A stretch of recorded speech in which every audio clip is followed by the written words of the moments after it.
Good morning. Well, yes, it is 5:15. I was supposed to leave at 6, but in all honesty, I couldn't really sleep. I'm quite worried about today.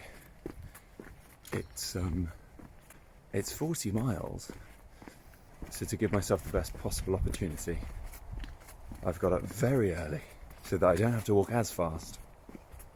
Sunrise is in about an hour and a half, so we won't have to battle with the darkness for too long.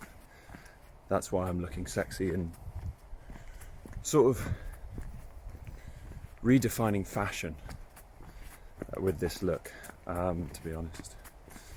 Fashion will never be the same again. Feet check, general body check. The balls of my feet really could do with a full day's rest, but that's in an ideal world. Running on about no more than 6 hours sleep, I would say. I think today is going to be a case of willpower, so we'll see how we get on. The first 6 miles in the darkness were a bit scary. Not unsafe, just scary.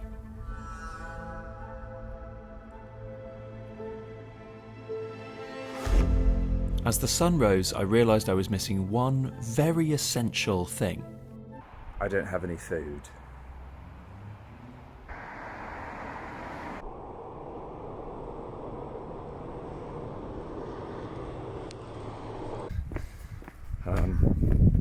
My legs are starting to feel a bit like a badly worn engine. Like if it's running, then it's fine and you keep going straight, then it's, it'll do the job. But if I stop at any point, then it would take me a while to sort of start the engine again and get going. So it'll do that. Like, ring, ring, ring, ring, ring, ring, ring, ring, and then I'll be fine.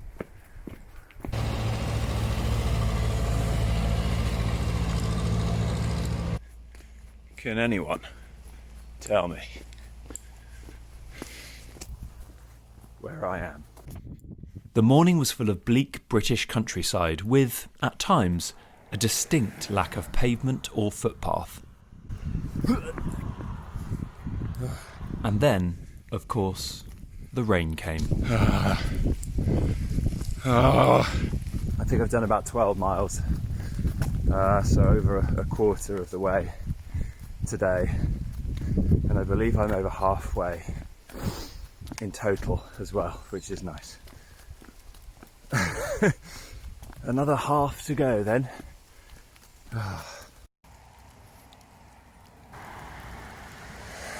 This is the lowest point of the whole trip. This point right now, as I'm speaking. I've got 28 miles to go. My feet are entering new realms of pain. I've had a Yorkie bar, I've had some crisps, I've had some Nurofen. I'm ready to get back on the road again. As the rain continued to fall, I kept walking. My body continued to struggle as my mindset stayed strong. I was doing all I could to keep my spirits up with pep talks. Keep going, just keep going. Keep going forward. And don't listen to those two guys down there. My feet, not get your head out of the gutter, Christ. And game show ideas. Good morning, and welcome to Rain or Sweat. It's both! Isn't there that thing where if you smile for 30 seconds, like it releases endorphins and makes you happier? Is that right?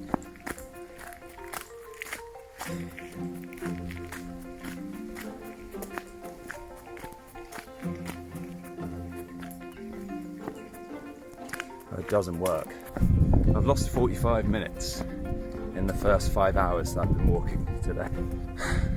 Put too much pressure on myself, you know. And don't even get me started on how much pressure I'm putting on my feet. Just coming up to 40 miles done. This is the place.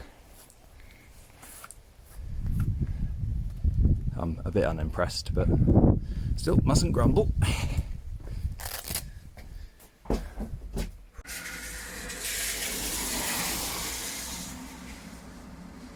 So I just had a 10-minute break.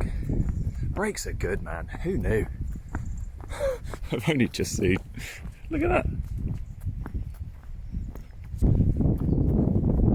I'm still walking, just not conventionally. Maybe it's a colourful limp, I would describe it as. There's something to it. A limp with personality. That's what I would say. I had arranged to meet my dad just outside of Winchester at mile 28. I had 5 miles to go. What I didn't know is that between me and mile 28 was another A road. A much longer, much more dangerous and difficult A road to walk. Just waiting for the... Hell! Oh my god. I'm going to have to really rethink this. Just a little suggestion to Google if you're listening or watching. You always are.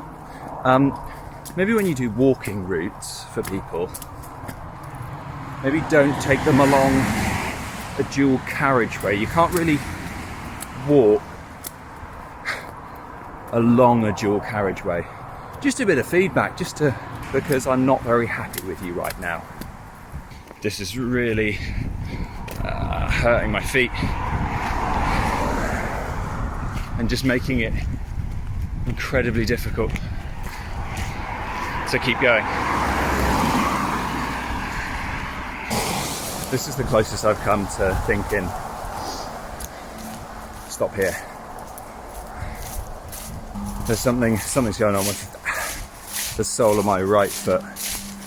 I'm okay with walking on the roads, it hurts, but I can get on with that. But this is too much. This 2-mile stretch challenged me like this walk hadn't challenged me before.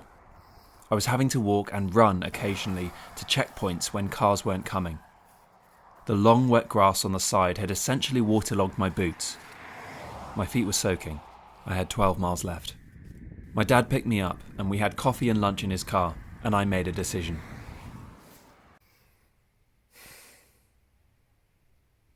I didn't make it.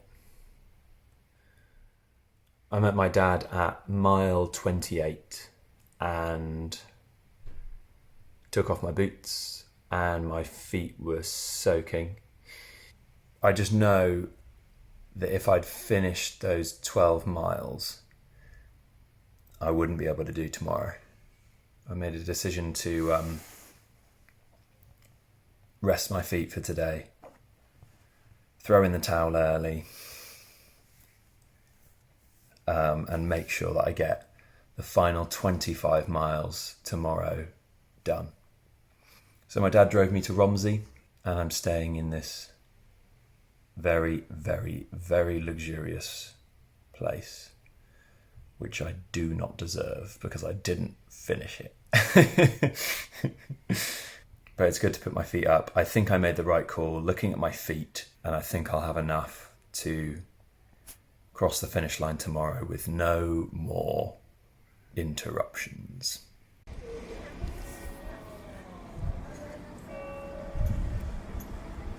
I'm gonna warn you now that I'm about to show you my feet, and it's not a pretty sight down there like it usually is. We're gonna go toe for toe, okay? This little fella, we've lost a nail. This guy's fine, this guy's fine, this guy's fine. Apart from, and I think you can see, how do you get a blister there? It's disgusting as well. Soles of the feet, again, fine. Heel, absolutely fine. This is a bit worse. Got a bit of a bruiser, some stuff there. This is very hard to ignore. That's new today. Apart from that, it's absolutely fine. This guy just hates everything. Fine. Fine. Absolutely fine. Day 4. And then once I get into the forest, I should be pretty plain sailing. This is broken off. And we're in the middle of the road. Not forecast, but it's raining again. It's the first time I'm going to admit to being stupid. My feet, who cares? Christchurch!